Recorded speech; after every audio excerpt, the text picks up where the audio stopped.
Hello, it is March now, so I am going to be reading some books that are coming out this month. And also I am in Merida, in the Yucatan Peninsula in Mexico. I'm here until Saturday. Today's Monday, so hopefully I can finish all these books. So I have 3 books coming out in March to read. The first is The Tower by Flora Carr. This is historical fiction set in Scotland or England in the 16th century, about the reign of Mary, Queen of Scots, when she was locked in a tower, and the women that were there with her, and the women that were also involved in keeping her in captivity. I also have The Martyr by Kaveh Akbar, which is one that I've heard so many good things about. It was on lots of people's favourite books they've read so far, or favourite books of the end of last year, and so I'm really excited to read that one. I love the US cover, I hate the UK cover, but yeah, I'm very excited that I got an ARC of that on NetGalley. And then the final one that I have, A Woman of Pleasure by Kyoko Murata, and this one is again, historical fiction set at the beginning of the 20th century in Japan, about the first trade union for sex workers in Japan, which is a really interesting topic. I'm actually already 20% of the way through that one. I read it on a bus, and so far I'm not loving it. I'm definitely going to continue because it's a very short book, and I'm 20% of the way in, and there's only 2.5 hours left, so I feel like I can persevere through. But the way that it's written, it feels like Kyoko Murata wanted to write a non-fiction book about this topic, but decided to add characters to it, perhaps because then you don't have to be 100% accurate. I'm not really sure why. Very dry, clear, non-fiction style, using different characters to represent different aspects of what happened to sex workers in the early 20th century. So I'm not loving the writing, but as I said, I'll continue. I'll talk to you about it a bit later.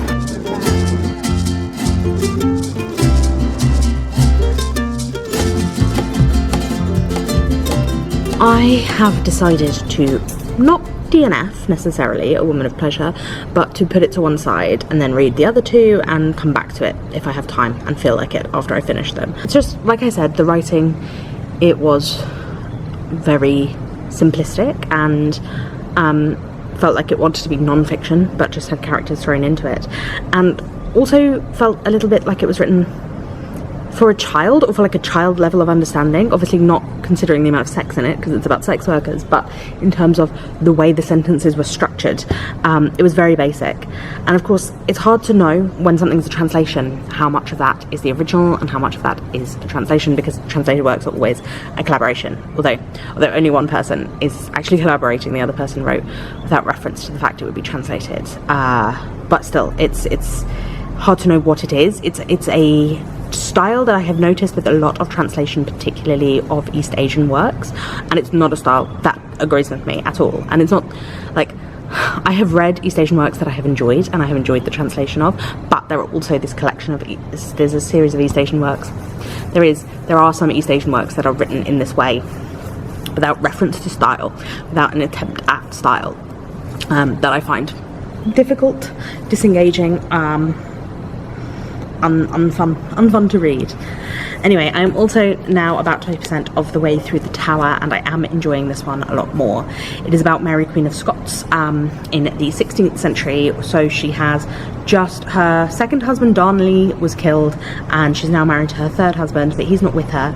She's been captured by some Scottish lords, and she's living in a tower with 2 servants who are not ladies in waiting or anything, they're actually servants, and being held by this family and these lords in this tower on a lock, and it is obviously based on a true story, and I am enjoying it so far. We've got the claustrophobia, the bodily element of what it's physically like to live in that time and in that kind of sense of entrapment, and a bit of the politics going on, the politics of gender and also of the time, and I am enjoying the style. There's a kind of poetic brutality to it, which I'm enjoying.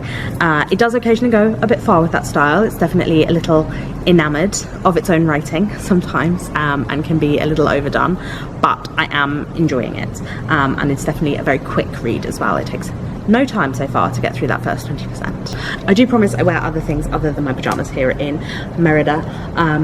It's just so hot that you have to shower 3 times a day, and I'm also really tired. We've been doing a lot in Mexico, which I'm sure you will have seen or will see in my Mexico videos, which will be coming out. But yeah, tonight we're gonna go out for dinner, but apart from that, it'll be fairly low key, so I will probably get some more reading done.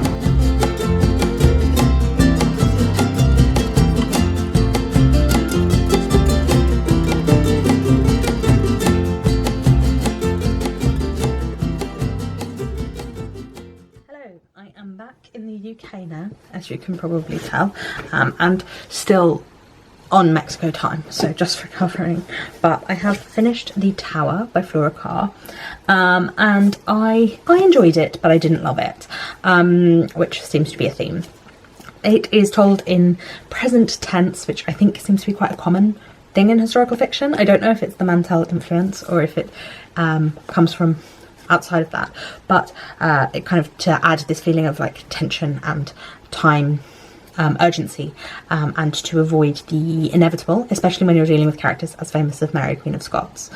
So it uses that to bring a sense of urgency, and then it also uses references to the future and what will happen to these women after they have left this tower where they are staying, to use that dramatic irony, because obviously most people who pick up a book about Mary, Queen of Scots will know something about Mary, Queen of Scots End. There isn't that mystery, there isn't an easy way to get tension from the tale, so you have to use that dramatic irony in a way. And whilst I thought this was really nicely written, I thought the writing was very lovely, and I thought that the characters were developed and interesting, and I don't think that they fell into the trap that I think a lot of historical fiction about women does, which is making them too modern, and not like making them of the time. These women did feel of their time period. The thing that I had an issue with really was the pacing. This is a 250 page book that felt so much longer than that. And I know that it's telling the story about these women trapped in a room in a tower and trying to escape, and also like what it was to be a woman at that time, and like sex and identity and being a prince, being a queen, and kind of class and the differences there, and doing that through this kind of locked room kind of perspective and this specific moment in the period of this very famous woman's time. But it did feel a little repetitive, and it did really drag. Like it took ages to get anywhere, nothing was happening, and it felt like it was repeating itself a lot, literally repeating motifs and moments and phrases, and I guess maybe something to do with the stagnation that happens when you're trapped in a small space, and the obsession, the things they're circling around. But yeah, I did find it didn't really it didn't really have tension, and it didn't really make me want to keep reading, despite the fact that it was nicely written and very quick to read. So I liked it, but I definitely didn't love it. I'm halfway through Marta, also by Kaveh Akbar, and I am enjoying that one as well. It's from his perspective, and then various different people around him, his roommate slash best friend slash occasional lover, and his mother. Her perspective is also in there, and it is looking at life and the drive to live and the want to mean something, and also the death drive and like an obsession with meaning and being, like being after one's death, the meaning of one's life, and also like fame, but in this very small way, and also like being Iranian American and American conceptions of race, and the difficulty of the duality there, and this feeling of not belonging, and also being an orphan as well. Our main character has lost both his parents, and also it does refer back to like the Iranian Revolution and the difficulty of living in Iran post the revolution, particularly as a woman. There are moments of that as well, but yeah, it's really like a little more urgent, a little more immediate, and again very, very easy to read. But I haven't read it for like 2 days, and I'm struggling to think of what to say to you, so I'm wondering if it lacks sticking power. But I'm just going to finish that one. I have decided definitely 100% I am DNFing a woman of pleasure. There's no need for me to read a book that I just don't care about, that isn't very well written, just because it's really short.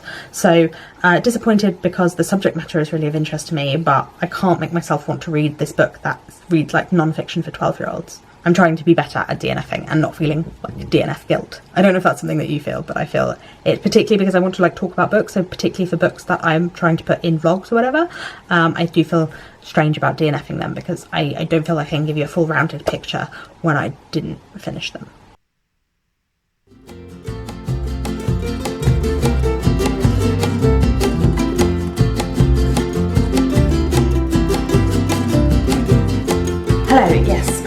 still in my pyjamas.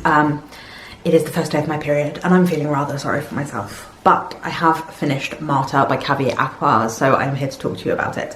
I enjoyed this book. I thought it was an interesting, the way it was written was really interesting. It's around this one guy who's our main character, Cyrus or Kurush, depending on whether you pronounce it the Persian way or not, and his obsession with death and martyrdom and how that relates to Iranian culture and also to his own personal history of losing both his parents, his mother before he was old enough to know her, and his father when he went off to university, like at that moment of rite of passage, losing his father figure. Finds out that there's this woman in New York who is dying of breast cancer. She's an artist and she is going to spend her last days in an art gallery, allowing people to come and talk to her about whatever they want as she sits there dying. And because of his obsession with dying and making death mean something, he decides to go to New York and talk to her. And it's a lot about meaning, the meaning of life and the meaning of art, and what does it mean to make someone's life mean something, and why do we create art, and through our connection to others. And it is, yeah, really interestingly written. I really enjoyed the style of the writing. You can tell that the writer is a poet because this book is also interspersed with the book that our main character is writing about martyrdom, which includes poetry and also his dreams where two martyrs talk to one another. So yeah, it's very interesting style of writing. I think I personally was more interested in the parts about his mother and his uncle in Iran, his uncle's experience of the Iran-Iraq war and how that affected him mentally, and then his mother's experience also growing up in or becoming like an adult during post-revolutionary Iran. And the curtailment of freedoms for her there. I thought that those parts were more interesting to me than our main character's nihilism, his struggling with meaning, at least. There was also this talk about like yearning and craving and desire and what it means to desire, all of which made me think about ContraPoint's newest video on Twilight, and this idea of yearning and desire and yearning for the taboo and things. Something in the song's plaintive yearning, that's what it was, bone deep yearning. We held the song's preemptive nostalgia between us like a candle, swaying as its flames mocked the wick. Our faces illuminated and flickering in that flame. Yearning, idiot yearning, yearning so strong it bends you, buckles you like waves or miracles. So really, really lovely writing on the idea of yearning. I think at some points it got a little too earnest for me, and like kind of slightly cheesy. Like the twist that happens in it I thought was a little cheesy. So I think there were a lot of good ideas discussed and a lot of interesting writing and things. I think that it was quite clearly a debut, like a really well written, well explored debut, but I think it wasn't quite as crystalline and clear as I could have liked, and as I mentioned, slightly too earnest for me towards the end. But definitely I am glad I read both of the books that I read in this video, even if they are not my favourite books of all time. I definitely think they were good, worth reading, and both of them quite easy to read despite some of their flaws, so that is always fun. And I'm also glad I DNF'd the book I DNF'd. I don't think there was any need for me to keep ploughing through that. But if you have read either of these books, do let me know your thoughts in the comments down below. I'd love to hear from you. Please remember to give this video a thumbs up if you liked it, and to subscribe if you haven't already. My name is Roisin. I put out new videos twice a week on Tuesdays and Fridays, so I will see you again very soon. Thank you very much for watching. Bye bye.